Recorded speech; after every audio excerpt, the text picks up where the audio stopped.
साथियों, ये हमारे सैनिक भाई बैठे हुए जंतर मंत्र पे, और ये उस दल से बिलोंग करते हैं जो आज 3225 दिन हो चुके हैं। आप सभी को पता है कि सतवीर साहब की तरफ से चलाया हुआ आंदोलन आज भी चल रहा है, और इसका समापन कब होगा? जब तक हमारी मांगें पूरी नहीं होगी तब तक जंतर मंत्र से भी, कोर्ट से भी और राजनीति से भी जैसा भी हो सकेगा, इन लोगों का कहना है कि हमारा प्रयास हमारा हक लेना है, न कि रास्ते में बीच अधूरा छोड़ देना है। Thank you. जय हिंद, जय भारत। इनके संघर्ष को सलाम। जय हिंद, वंदे मातरम।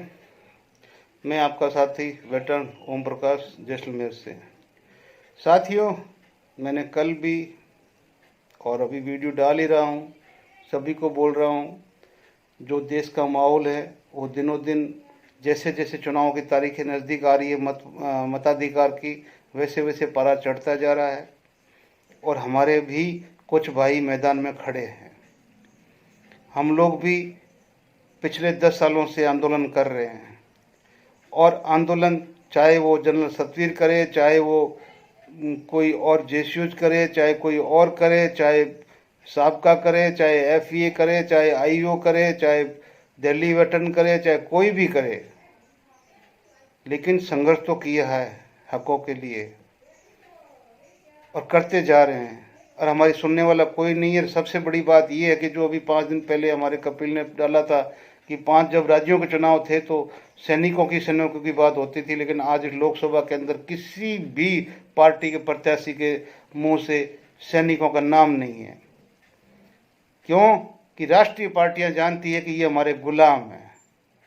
उन्होंने सैनिक प्रकोष्ठ बना रखे हैं और प्रकोष्ठों के अध्यक्ष बना रखे हैं और फ्री हो गए हैं, और चारा हड्डियां उनको डाल दी गई है।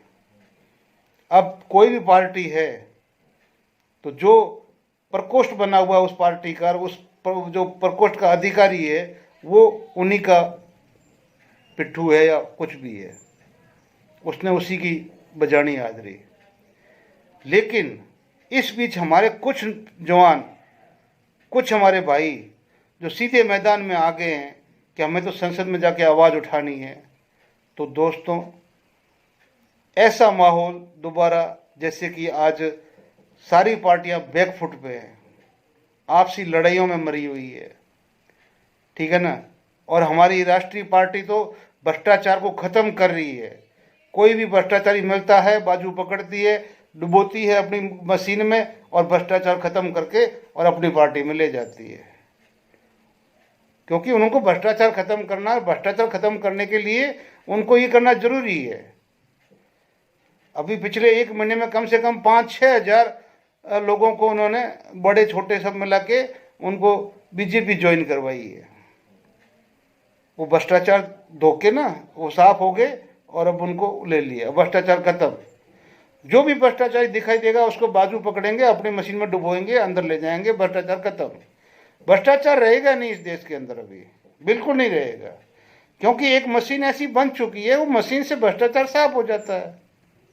ना ईडी की जरूरत है, ना आईटी की जरूरत है, ना कोई और एजेंसी की जरूरत है, ना एनआईए की जरूरत है। उस मशीन से जो निकल गया, जो मशीन से नहीं निकला, उसके लिए परेशानी हो सकती है।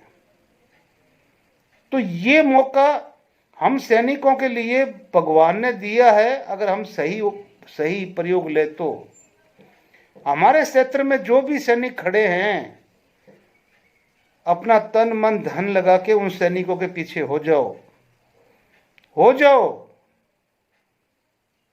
और उसको जीता के वहां भेजो, जीता के भेजो, तो आपकी बात बनेगी।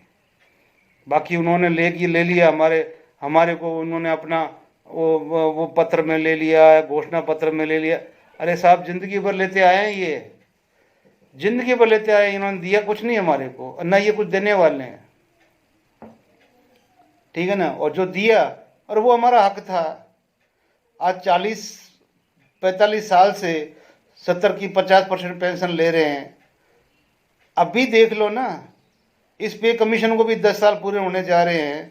आपने कभी सुना था कि आज 8-9 साल हो गए आपका डीए 50% पे है? ऐसा कौन सा पे कमीशन है जो 7वें-8वें साल के अंदर आपका जो डीए था वो 80 से पार नहीं था? पीछे आप गूगल पे सर्च कर लीजिए। लेकिन फॉर्मूले चेंज कर दिए।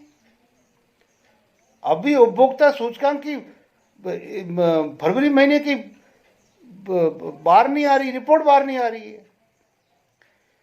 भाई सीधी सी बात है, आपको अपना अच्छा भविष्य देखना है तो हमारे सामने एक कीचड़ का एक बहुत लंबा चौड़ा वो है, तो हमें खुद को लगना पड़ेगा, कीचड़ को साफ करना पड़ेगा, हमें वहाँ से पार होना पड़ेगा। जब तक हम खुद कीचड़ में नहीं उतरेंगे तो कीचड़ साफ नहीं होगा। बाहर खड़े होकर थोड़ी कर सकते हो। तो इस कीचड़ को साफ करना तो आपको अंदर जाना पड़ेगा, आपको अंदर जाना पड़ेगा और साथ में आप अच्छी तरह से लड़िए। क्योंकि हमने देख लिया है, आंदोलनों को भी देख लिया है, पिछला इतिहास भी देख लिया है, सब कुछ देख लिया है, कोर्ट को भी हम देखते जा रहे हैं, ठीक है ना। और हाँ, उम्मीद है लोगों को चंद्रचूड़ साहब के ऊपर के भी, जब तक सीजीआई चंद्रचूड़ साहब है हमारे पक्ष में कुछ फैसले होंगे, लेकिन वो भी कब तक है? जब तक अपनी कुर्सी के ऊपर है। जिस दिन इनका आदमी आया नहीं और ये उनको बैठाया नहीं, आपके सारे मामले साफ, सारे मामले साफ। आज भारत की कोई भी संस्था स्वायत्त नहीं है, कोई भी संस्था स्वायत्त नहीं है अभी, और ना कोई संस्थाएं आज वो सरकारी रही है, सब निजीकरण हो चुका है, कुछ भी नहीं है। अब आपके लिए बस वो है कि कोई पारिवारिक पार्टी है, लेकिन मैं यहाँ बोलता हूँ कि यहाँ वन मैन आर्मी है। तो अब सैनिकों को चाहिए, जिस पार्टी से हमारा बंदा खड़ा है आप पीछे लगिए, उनको जिताइए भाइयों, उनको जिताइए।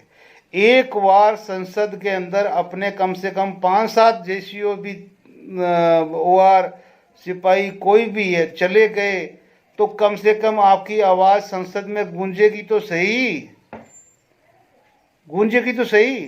लेकिन ये जब आप करेंगे तभी होगा ना, नहीं तो कैसे होगा?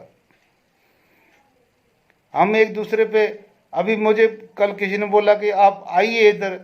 साहब मैं जहाँ खड़ा हूँ, मैं तो एक निर्दलीय है, सही जगह पे हम लोग लगे हुए हैं, हमारे लिए तो ये पार हो गया, हमारी आवाज़ तो उठाएगा।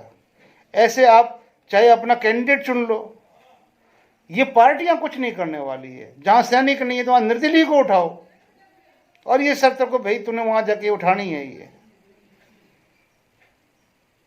अब बोलो कि निर्दलीय क्या कर सकता है? बहुत कुछ कर सकता है, करने वाला चाहिए साहब, बहुत कुछ कर सकता है, ठीक है ना।